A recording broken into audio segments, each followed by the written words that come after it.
Family யூஸுக்கு set ஆகாது. ஆனா அடுத்ததா பாக்குறது ஒரு நானோ என்ன, நான் ஒரு டயத்துல தேடி தெரிஞ்சேனே. நல்ல வண்டி. ஆனா இந்த வண்டியோட ஸ்பெசிபிகேஷன் சொல்லுவேன். வெறும் 3500 கிலோமீட்டர் ஓடின வண்டி. இதுவா? நிஜமா ஒரிஜினலாவே 3500 கிலோமீட்டர் ஓடின வண்டி. என்ன நம்ப முடியல. ஆனா பாருங்க ஏசி ஒர்க்கிங். ஐயோ அண்ணே, டேஷ்போர்ட்லாம் எவ்வளவு சூப்பரா இருக்கு. ஆனா ஏசி பக்கா கூலிங்ண்ணே. இன்ஜின் தெளிவா இருக்கும். என்ன மாடல்ண்ணே? 12 மாடல்ண்ணே. ஃப்ரண்ட் கிளாஸ் கூட மாறல. ஆமா. ஆனா எல்லாமே ஒர்க்கிங் வண்டியில, எதுவும் ஒர்க்கிங் இல்லைன்னு கிடையாது. ஒரு எந்த இடத்துலயும் ஒரு மைனர் ரெஸ்டோ. வெறும் 3000 வெறும் 3500 கிலோமீட்டர் ஓடி இருக்கேன். ஒரிஜினல் கிலோமீட்டர்ண்ணே. அது என்னன்னா விஐபி கஸ்டமர் கொஞ்சம். அவர் இந்த லோக்கல்ல வீட்டுக்குள்ள வர மட்டும் அதை யூஸ் பண்ணிட்டு இருந்தாராம். ஓகேண்ணே. 2012 ஒரு ஓனரு, இன்சூரன்ஸ் லைவ்ல இருக்கு. ஓகே. இதுக்கு கோட் பண்ற பிரைஸ்ன்னு பாத்தீங்கன்னா 90000 ரூபாய் கோட் பண்றோம்.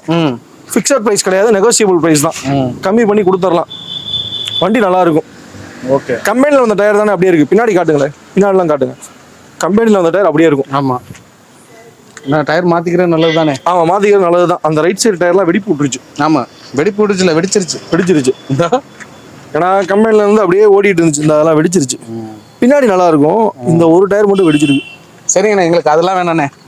எங்களுடைய ஆடியன்ஸ் வருவாங்க. வெறும் 3500 கிலோமீட்டர். ஆமா. நம்ம ஃபிக்ஸடா ஒரு விலை சொல்லிடுவா. நாங்க நம்புறேன். ஃபிக்ஸடா ஒரு ரேட் சொல்லுங்க. 80000 ரூபாய்க்கு கொடுத்துடலாம்.